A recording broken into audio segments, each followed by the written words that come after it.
les filles pour les enfants, salut, c'est Sébastien sur Actualia, on YouTube et www.actualia.fr, je ne cesserai de vous le répéter, sans m'en lasser, vous le savez. Alors, ici vous avez mon HP Slim 290, c'est un PC au format ITX, vous voyez, c'est-à-dire c'est les petits formats derrière, voilà, tout simplement, les boîtiers un petit peu plus petits, voilà, que la normale, et donc nous ce qu'on veut faire c'est tout simplement y monter du stockage supplémentaire.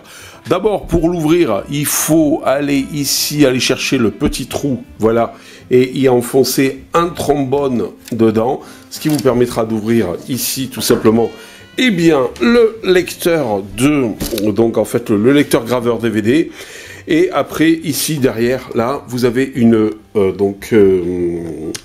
qu'on appelle ça une vis, voilà, tout simplement, et hop, et alors, d'accord, on revient.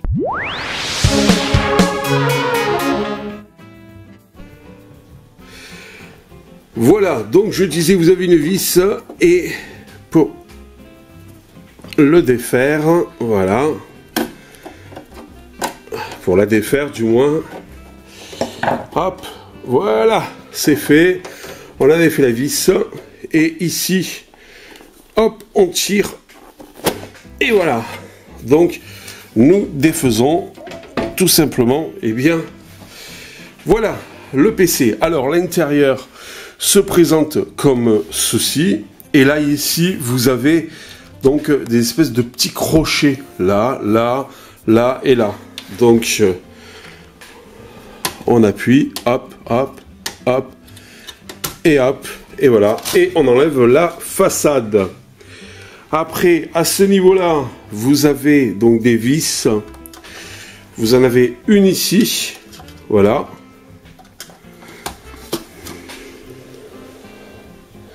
Ah, super, c'est des vis Thor, genre.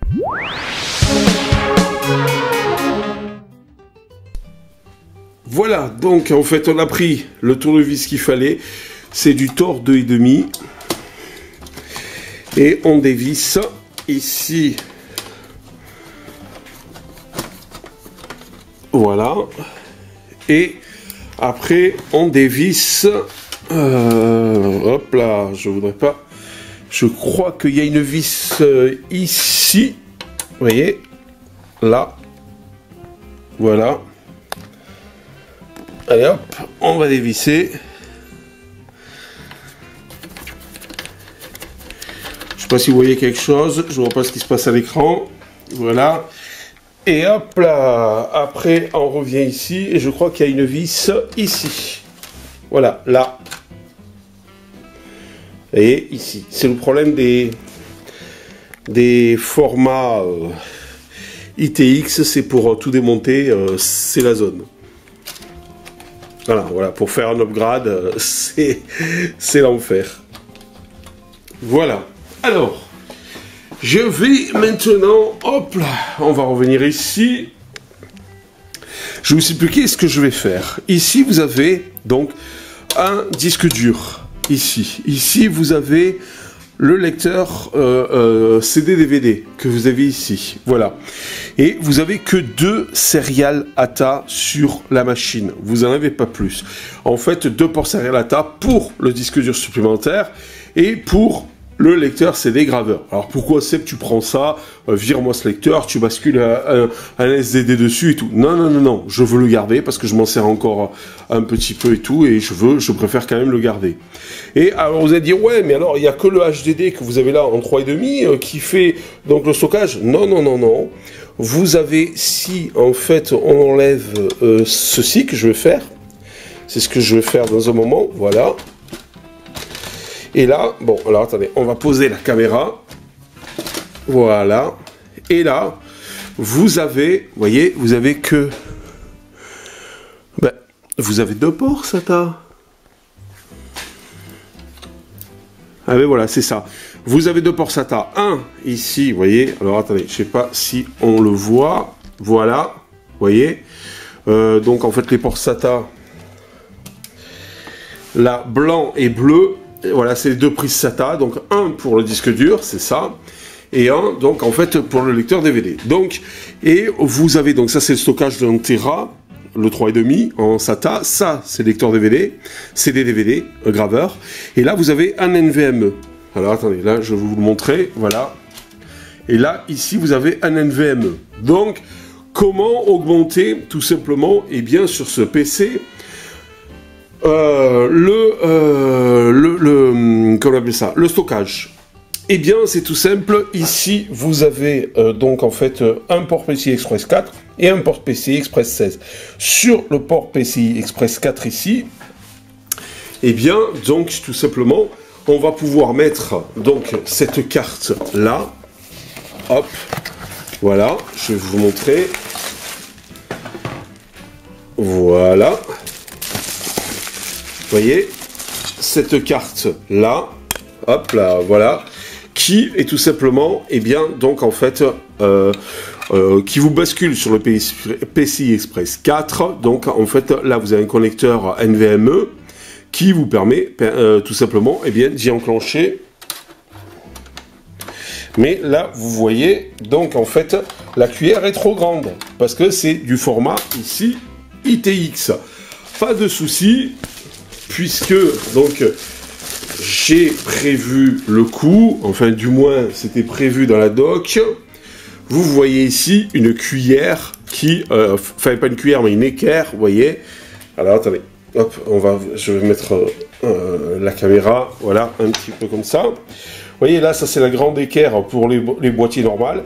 Et ça, c'est la petite équerre, donc, en fait, pour les boîtiers ITX. Alors, on va faire ça et on se retrouve de suite après.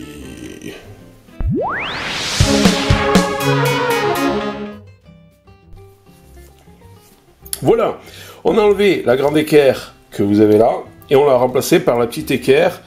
Donc vous avez là, directement ici. Alors, pour l'enclencher, vous faites, voilà, sauter ceci. Et vous mettez directement la carte, voilà, ici, là. Là, apparemment. Super, c'est pas le bon port. Alors, il n'y a qu'à le mettre là.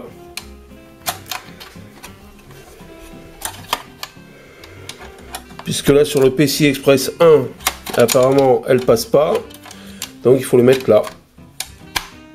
Voilà, sur le PCI Express 16, on va voir si ça fonctionne. Mais avant, voilà, hop, on va pousser ça, on va mettre ça là.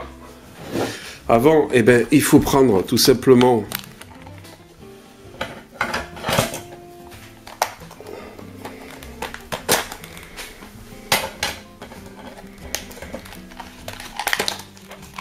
voilà, alors, on va déballer ça, voilà, donc c'est le PCI, c'est le NVMe, voilà, qu'il faut tout simplement, eh bien, commuter ici, voilà, voilà, et là, on va prendre une petite vis, et on va le stabiliser ici, donc, et après, hop, on va le connecter sur la carte mère. C'est parti.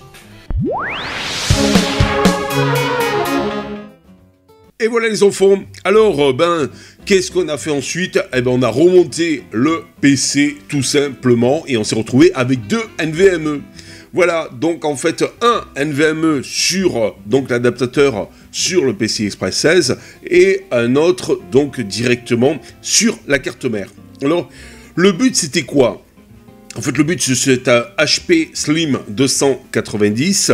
C'est que vu qu'on n'avait que deux ports SATA, un SATA, donc réservé au disque dur 3,5 pouces, donc de stockage de 1 Tera, un autre SATA pour le lecteur CD graveur, donc lecteur CD-DVD graveur, et donc, en fait, plus le NVMe sur la carte mère, ça faisait, donc, il me manquait un périphérique de stockage, sinon un NVMe ou un SSD pour y mettre, donc faire du dual boot avec une partie Windows, une partie Linux. Et c'est pour ça que j'ai trouvé cette petite bidouille assez sympathique. Alors cette fameuse carte adaptatrice qui vous permet de mettre n'importe quel LVME sur un PC Express 16, et bien tout simplement, cette carte adaptatrice coûte une vingtaine d'euros, plus le prix du NVMe, tout simplement. Et pour 20 petits euros, eh bien, vous pouvez donc augmenter comme ça la capacité de stockage de n'importe quel PC qui est doté d'un PCI Express 16. Voilà, allez, ciao les enfants pour la prochaine vidéo. J'espère que cette petite vidéo bidouille vous a plu. Bye bye. Si vous avez aimé cette vidéo, mettez un pouce en l'air et abonnez-vous à Actuelia.